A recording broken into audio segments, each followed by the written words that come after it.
right, my name is Claude Perasso, born and raised here in San Francisco. I just finished my 99th year. Next week I start my 100th year. Well, basically I'm here because I was born here, all right? And tomorrow there's going to be a dedication honoring American merchant marine mariners who served during World War II in the Pacific who lost their lives. I spent my time during WWII in the Pacific War Zone.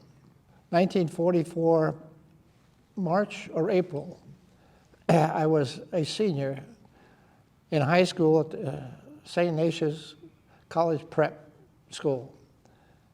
And I was called into the office of the president. I walked in there and he said to me, "Perasso, you are not going to graduate." I was surprised, you know, a month or 2 months away. And I said, "Why not?" And he said, "Because you've not taken either one of two courses which are required for graduation." I said, "What's that?" And he said, "Physics and chemistry." The simple ones. Yeah, so at any rate, I figured, well, I could be able to accomplish those, either of those feats between now and the time graduation, which I won't be graduating.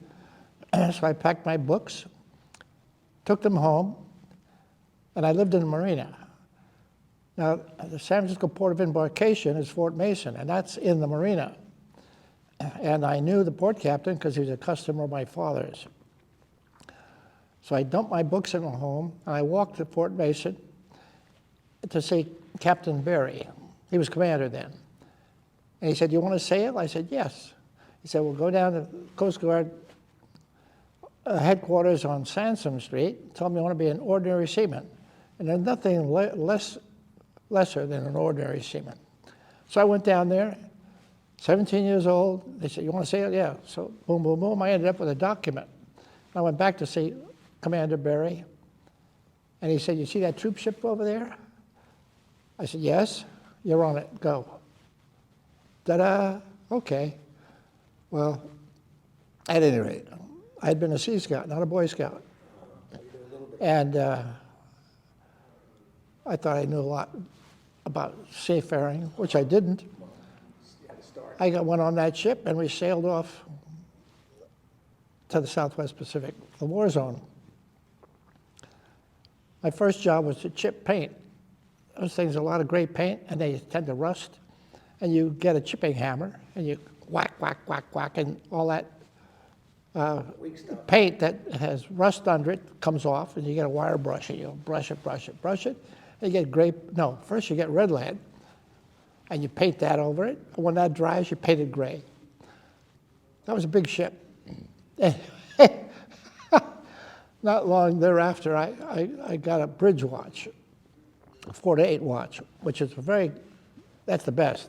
You get every sunset and every sunrise, and it's the navigator's watch. So you see these people shooting the stars and all that stuff with sextants.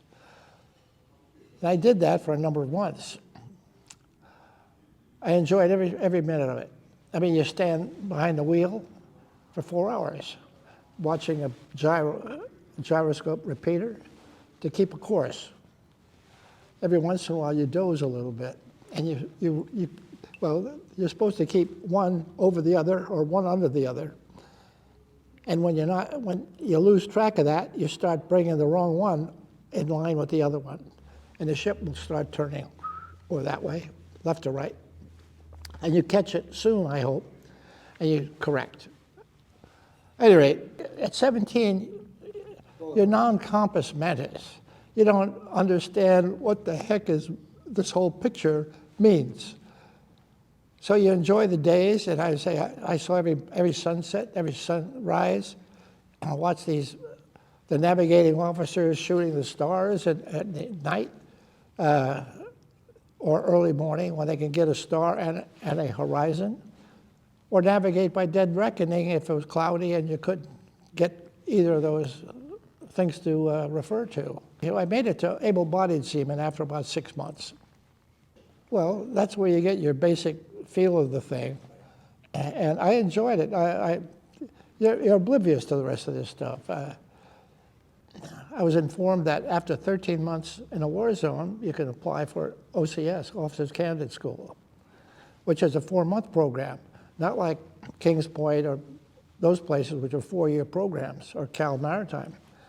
So I applied and I got in. And 2 months in there, in August of '45, Japan surrendered. Germans already surrendered the year before. And my story now is, do you know why Japan surrendered in August of 1945? And people say, yeah, the atom bombs of Hiroshima and Nagasaki. I said, no. And they say, why? They heard I was coming back as an officer. That's my story, and I'm stuck with it. That's a good one. Yeah. Oh, hey. On your first voyage, you remember the ship's name? Oh, sure, the David C. Shanks. First ship. The David C. Shanks. I was on there for over 14 months.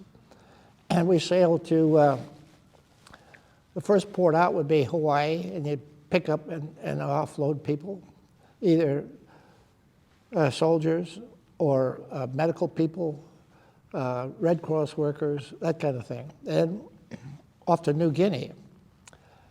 New Guinea still had a whole lot of Japanese there. But MacArthur sort of went through New Guinea, bypassing a lot of fortifications and Japanese, figuring he would starve them out, and was heading for the Philippines. So we were going up and down the coast of New Guinea to these various, what would you call them? Well, posts, or because a lot of those people had been in the jungle for a year, or that kind of stuff. And so you bring in a new complement of troops, they pull these people out, and we would take them either to Brisbane, Australia, Auckland, New Zealand, or Noumea, New Caledonia. We'd be going back and forth doing that. When you get down to New Guinea, then you know there's a war on. Because at night, we'd be in one of these ports along the east coast of New Guinea, and the PT boats, the motor torpedo boats, would pull up alongside, tie up, come aboard to have a meal. And then those boats were out there all the time and always looking for gray paint, because their paint jobs would be diminished a lot. We'd give them gray paint, and they would take us for a ride. So were you in convoy at points in time, convoys going across in the Pacific with troops? Never, no. Convoys at all? No, the fastest convoy only goes as fast as the slowest ship. And when you have a convoy, some ships won't do 5 knots. Well, on the troop ship, that did 17. And you'd take off from San Francisco, which you have a lot of cover, air cover, because you didn't know if there was a Jap submarine out there. And the Japanese were not big in submarines. They're big in kamikazes. Anyway, once you get out there, going out, you do a zigzag, which they're not familiar what the plan is, which way you're going to zig and which way you're going to zag and when. So we never had a problem going out, but you'd be doing a zigzag for quite a while. Once you get out there, that's a big ocean. You just put it up to 17 and you go. Every once in a while, if you bump into a boat, into a large fish, that would set the alarms off. No, I mean, you would. And people say, no, it's just a fish. It's not a torpedo. So did you ever hit any heavy seas, any kind of stories of? Oh, a lot of seas. Yeah. Oh, geez, yes. That's the nature of the animal. One time we're going into Brisbane with a load of soldiers coming out of New Guinea for R&R. And to go into Brisbane, Australia, there's the Great Barrier Reef, and there's a passage to get into Brisbane. And we're out there 4 or 5 days just doing this. You headed into the wind, try to maintain your position without being pushed back, because you want to get into this opening in the reef, and the waves would come up, your bow would go up, and then on the other side, those ships are all flat bottomed. When the wave passed you, go down, boom, and the whole thing would, and the stern would come up, and that's where the propeller is, and the ship would go, I mean, for 4 or 5 days. But hey, at 17, you figure that, no, yeah, you know, It's good to be 17. it helps to know it's good to be 17, you bet. You bet.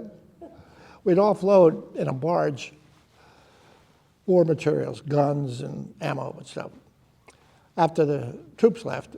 And you go ashore, and they have a perimeter. That's what I meant. And the perimeters, a lot of perimeters up and down the east coast of New Guinea. Went ashore, and somebody drives in on a Jeep with a mounted machine gun, lets somebody off. The next perimeter is about a mile up.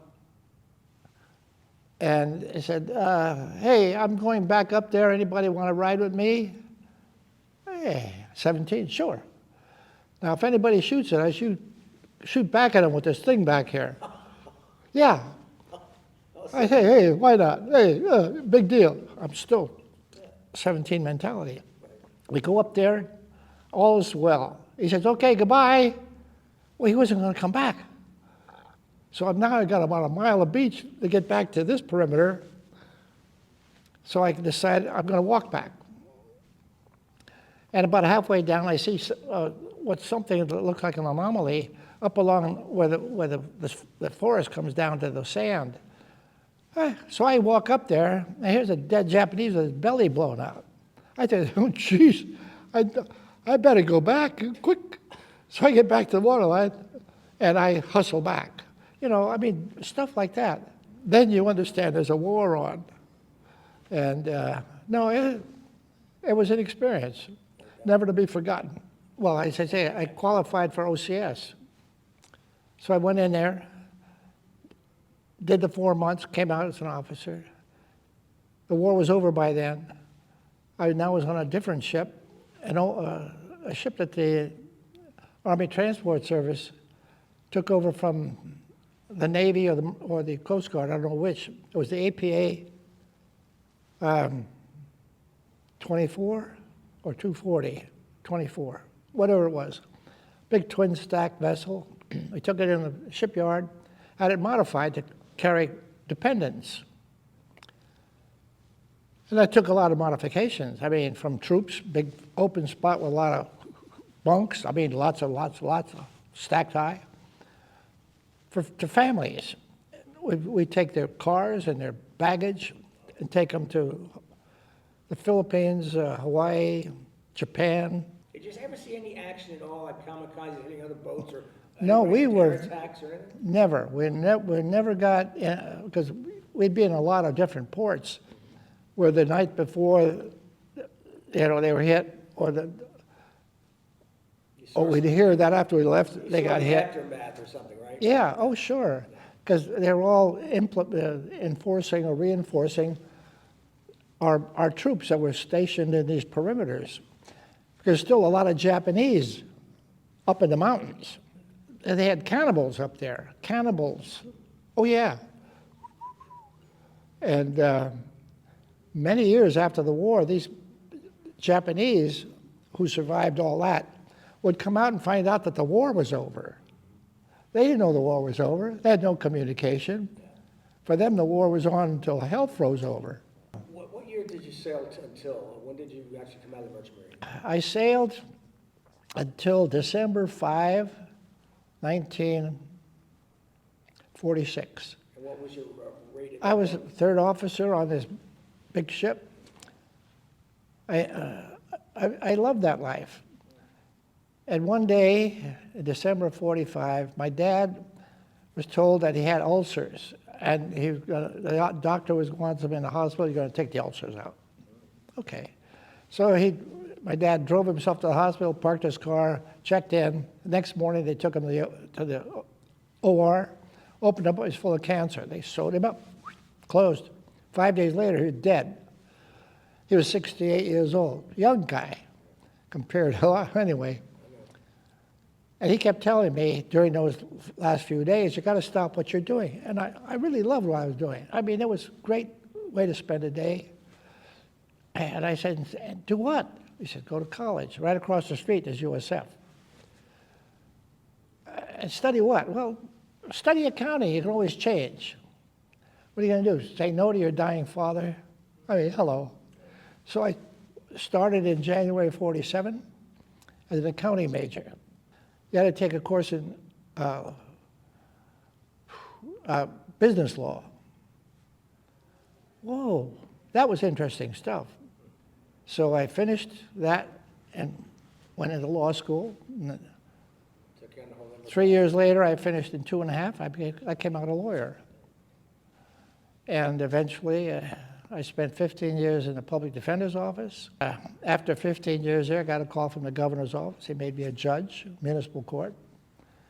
And I did that for about 2 years. And he called me again, maybe a Superior Court judge in '74. And when I turned 80, I figured that's enough. I stopped. And since '80, for the last almost 19 years next week, I've been retired. I've worn a lot of hats in my day, a lot, but all interesting, yeah. Today you're wearing the Merchant Marine hat proudly, right? That's right, that's right. That started it all, after being thrown out of high school.